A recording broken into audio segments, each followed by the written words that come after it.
Malcolm, sweetheart, are you at the bus station now? Yeah, Mom. I just hopped on the bus. I'm sorry. Getting called into work during our vacation really sucks, doesn't it? Oh, it's okay. I know you have to do that sometimes for your job. You don't have to feel sorry about it. Yeah, but I was really hoping I'd have more time to relax on our trip. I know you work hard at your job. That company is lucky to have an employee as dedicated and talented as you. You make me really proud. Keep up the amazing work, my dear. Thanks. Aside from that, I want to mention something about you and Tracy.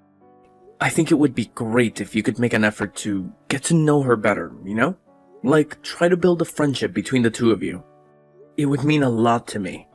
We are friends. What are you talking about? But Mom, I've noticed that you hardly ever talk to her. You know, she's my wife. She's incredibly important to me, and I want you two to get along.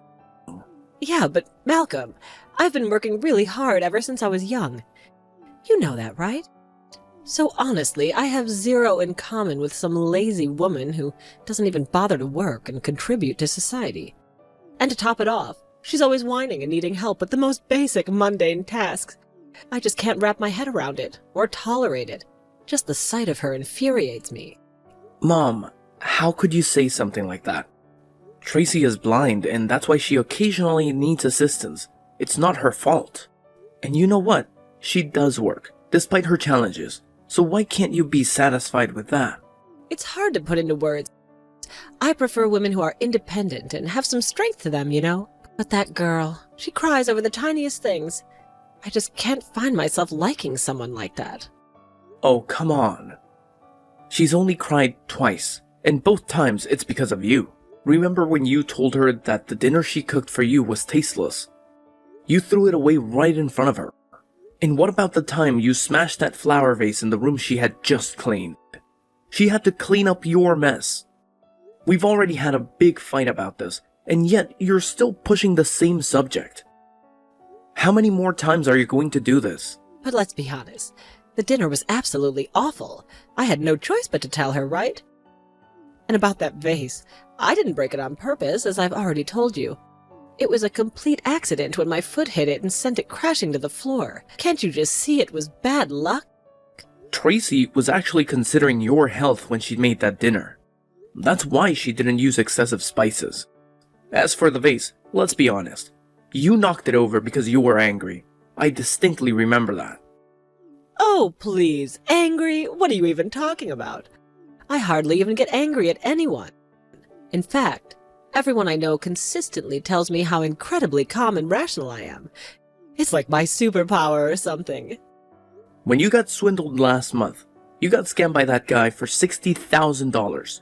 I had put in so much effort to save up all that money for you, especially because you said you wanted to move into that retirement village. We were working hard to save up every penny to make it happen. Do you even realize that? Oh, here we go again. I specifically told you to drop it and move on. We agreed not to bring it up ever again. But fine, if you want to go there, let's talk about it. It was actually Tracy's fault, too. She was right there, but she didn't do a damn thing to try and stop me from handing over that money. And let's not forget, you said you would give me $60,000. I thought that was for the down payment. I truly believed we were buying that house. No, Mom. We were never buying that house. It wasn't even a realistic possibility. And that guy who approached you, he wasn't even from a legitimate real estate agency. I told you not to do anything until we could investigate further. Tracy told me she tried her best to stop you from giving that guy any money. But you wouldn't listen to her. You claimed it was because she's blind and couldn't read the contract to prove he was a fraud. Then you just handed over all your bank information to this mysterious guy we know nothing about. Oh, here we go with Tracy's lies again. She's always lying, isn't she? She never made any effort to stop me, trust me on that. In fact, if my memory serves me right, she actually encouraged me to go ahead with it. I'm really getting fed up with her, to be honest. I can't stand her anymore. Oh, whatever. Let's just put the money issue aside for now. It's gone, and dwelling on it won't change anything. By the way, our trip is ending tomorrow. Can you please make an effort to patch things up with Tracy this evening? I really don't want any more tension within our family. Can we agree on that, Mom? Okay, fine. If that's what you want, I'll try and talk to her tonight. I'll be really happy if you two can become friends. Thanks. Anyway, I'll message you again when I get finished with work. Mom, I just got a call from Tracy. I heard there was some trouble at the hotel. Hey, Mom. Oh, please, there was no trouble. Not even close. I wouldn't phrase it that way for sure. Wow, Tracy spills every little detail to you, huh? Is she incapable of handling even the smallest things herself? Didn't I tell you that a woman who can't handle the slightest thing isn't the right fit for you?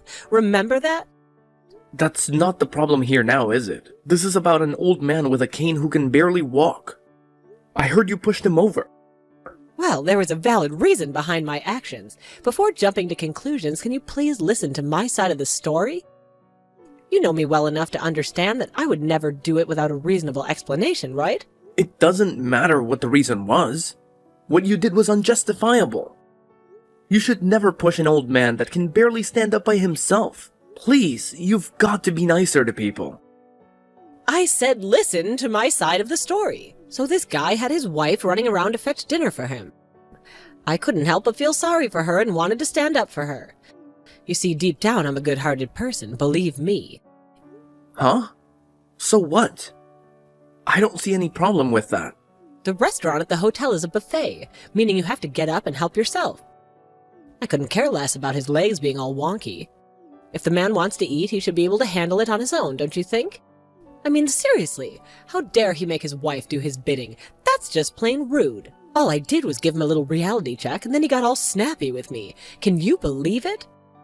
And you know how things went down from there. It's totally on him, no doubt about it. If he can't manage to walk properly, maybe he should reconsider going on trips altogether. Staying home might be a better option for everyone's sake. Mom, I really need you to take a deep breath and calm down for a moment. Please go and apologize to that man and his wife. What you did was incredibly wrong, and I hope you realize that now. Pushing an elderly man, regardless of the circumstances, is never justified.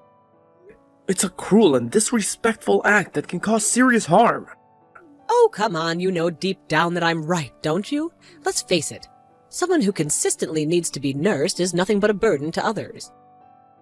They just create unnecessary hassle and inconvenience. If you can't handle even the basic self-care, then maybe you should reconsider indulging in extravagant events like vacations. It's just pure selfishness, plain and simple. If you're going on a trip, shouldn't you be able to have a good time and enjoy yourself? But no, this guy had the nerve to make his poor wife do absolutely everything for him. Do you honestly think she had any enjoyment doing that? I highly doubt it. But that's not your decision to make. Maybe she loves him and wants to do things for him. Those people were probably enjoying their vacation the whole time until you did this to them. You're complaining about him causing problems for his wife, but you, butting in, caused problems for the both of them, didn't it? Just because you don't like something doesn't mean it's your right to butt in. You pushed over an old man. I wasn't looking for a fight. That couple was sitting really close and just happened to be in my field of view. I saw it, and it was making me angry. He was making his wife do everything for him. Oh, I get it now. That's probably why I don't like Tracy. You have to help her with everything. If that's the way it's going to be, I'll probably never be able to get along with her. It's just impossible for me. People like that, they look like humans, but they're really not. Because they can't do anything themselves. It's just so annoying, don't you think? Oh my God, Mom. Just go find that couple and apologize to them right now. You don't know how embarrassed I feel at the moment. But really, why should I even bother with something like that? It's not even worth my time. In all honesty, that old man owes me an apology. And his wife should be thanking me for restoring justice. I was just simply standing up for the weak and taking on the bullies. Aren't I a shining example of righteousness? Just go. I'm begging you. It's too late now. I couldn't even go if I wanted to. They've probably moved on.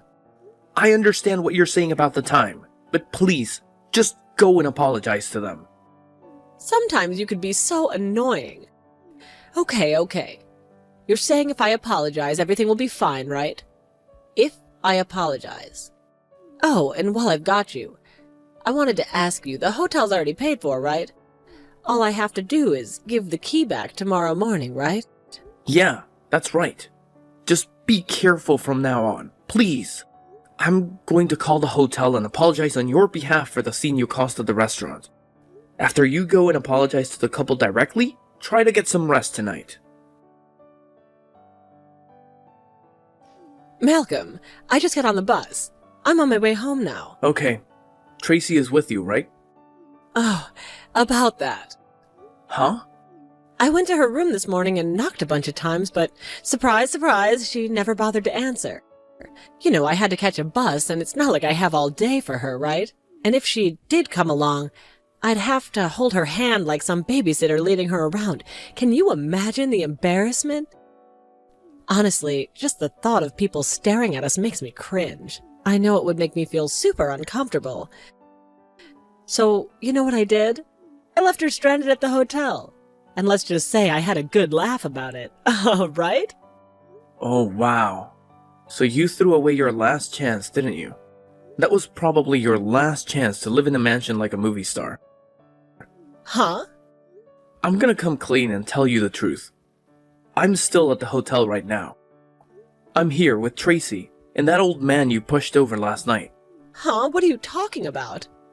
I was at the hotel the whole time. I lied when I told you I got called into work. I wanted Tracy and you to have an honest chat together without me around. So I told you I left and went back to work. Hold on. So you're in the hotel right now? With that old man? The one from last night? Yeah. That old couple you had a fight with last night? They're Tracy's parents. What? That's impossible. I know we didn't have a traditional wedding ceremony, so you were never formally introduced to them. But I think you would have seen them in pictures before. You're lying again. Why would Tracy's parents be at the same hotel as us? Oh, that would be a big coincidence, don't you think? Don't try and scare me like that, okay? Oh, I see what you're doing here. Trying to pull off a prank or something, huh? Okay, you got your giggles out, so you can cut it out now.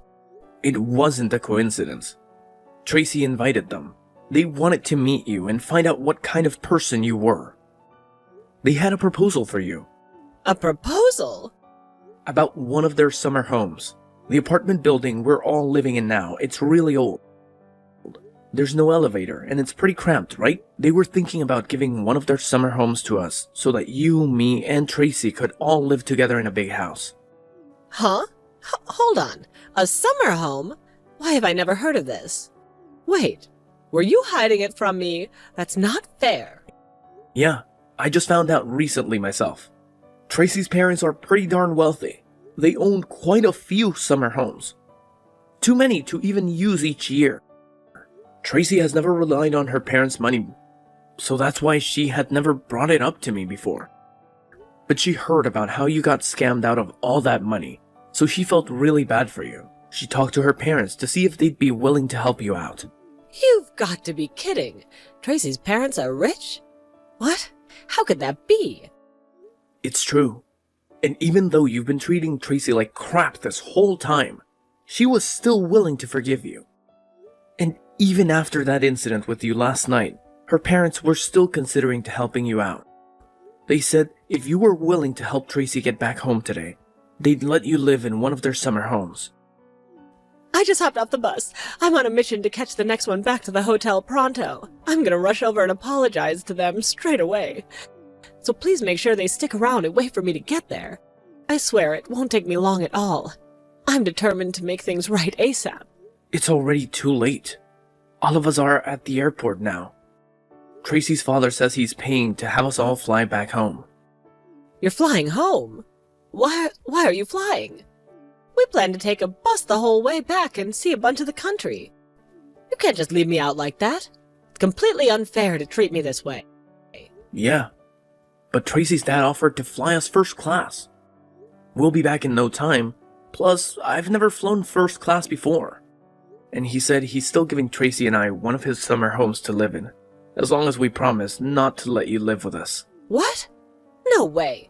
You can't pull that on me. Are you really going to abandon your own mother? You've never acted like this before. What are you talking about? turning my back on you?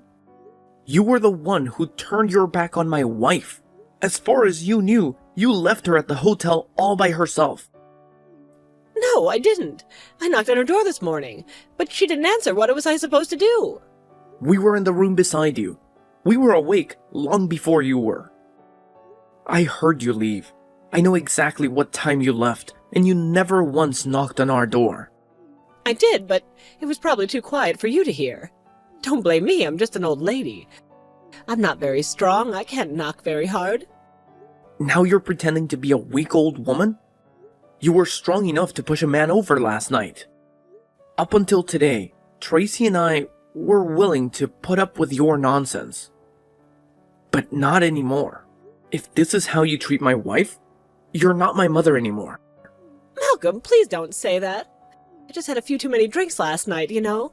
I couldn't think straight at that point. It wasn't just last night. This isn't the first time you look down on people weaker than you. In fact, you've always been like that. Tracy is blind, yet she's never relied on her parents for anything. She works hard to make her own money. She's been supporting herself long before she met me. And her father's leg isn't good anymore. So his wife helps him out of pure kindness, not because he makes her do it. That's what really shows how great a person is. Kindness. If you're going to talk about someone being great, take a look at me. I've put in years of hard work and made valuable contributions to society. And let's not forget, I raised you to be the incredible person you are today, right? So why don't you go ahead and tell Tracy, her parents, or anyone else who needs reminding about how truly amazing I am. That way they'll understand why I should be allowed to live in this summer home with you. It would be downright rude for the two of you to enjoy the luxury of a beautiful house without including me in the mix. It's rude for the two of us to live in a nice house? What part of that is rude? It's not fair. I'm your family too. I'm your mother and Tracy's mother-in-law. Shouldn't I be the one who deserves to live in it? What? You said it yourself, didn't you? If you can't take care of yourself, you shouldn't be doing extravagant things. It's selfish. No, it's okay. I can take care of myself. Oh, well that's good then. If you can take care of yourself, you don't need to live with us. Huh? Hold on a minute. Families should stick together, no doubt about it. You know how much I hate being apart from you, don't you? It's just unbearable. Yeah, but if you're in my field of view, I think it'll just make me angry. It'll just be impossible for me. Besides, let's be real here. Is it really me you hate being apart from, or that gorgeous summer house? Malcolm, how could you say something like that to your own mother? Of course I want to live with you, why wouldn't I? You always say the same thing when you're angry. How could you do such and such to your own mother? If it's someone else, it's okay. Whatever. It doesn't matter now anyway. Because as far as I'm concerned, you are not my mother anymore. I've been living with you up till now, but by the time you get home, Tracy and I will already be moved out. You can't do this to me. I won't allow you to leave me all alone. Do you not realize how heartless it is to abandon an elderly lady like myself? What if something were to happen to me? Have you even considered the consequences? You've already gotten off your bus, haven't you? Even if you hadn't, I doubt you'd return home in time to stop us. It's gonna feel so good to go flying over your head. In first class. Malcolm, answer your phone. I never thought the time would come when I'd be able to say this to my own mother. But to be a person like you, and look down and hate anyone who isn't as independent or lucky as yourself. I don't know if that's stupid, or ignorant, or just plain malicious. But it's certainly embarrassing to be associated with anyone like that. After we arrived at the airport in our state, my father-in-law immediately called a moving company to come to my mother's apartment. He paid extra for such short notice. They packed up all of our things and got everything into the truck at an excellent time. From what I hear, only a short while after we drove off with all our belongings, my mom arrived back at the apartment. But when she opened the door, all of our stuff was gone. There was no trace that Tracy and I had ever lived there. We got really lucky on that one. I would have hated to deal with her there. She must have been furious. I heard she tried her best to find out where we had moved to, but we didn't give her any clues. And all the people we did tell promised to keep it a secret. She kept trying to call my phone and message me nearly every day for a while after that. It wasn't long before I just blocked her number. I'm still considering whether I'll start talking to her again or not. Once she gets older, if she has any health problems and still keeps the same attitude as she has now, I'll definitely never speak to her again. And by the way, the summer home that we got for my father-in-law, it's not a house, it's a mansion. This thing is huge. And if that wasn't enough to make us happy, I just heard from Tracy that she's pregnant. The good news keep coming in. When the baby is born, the three of us are going to have a wonderful life, living together in this beautiful house.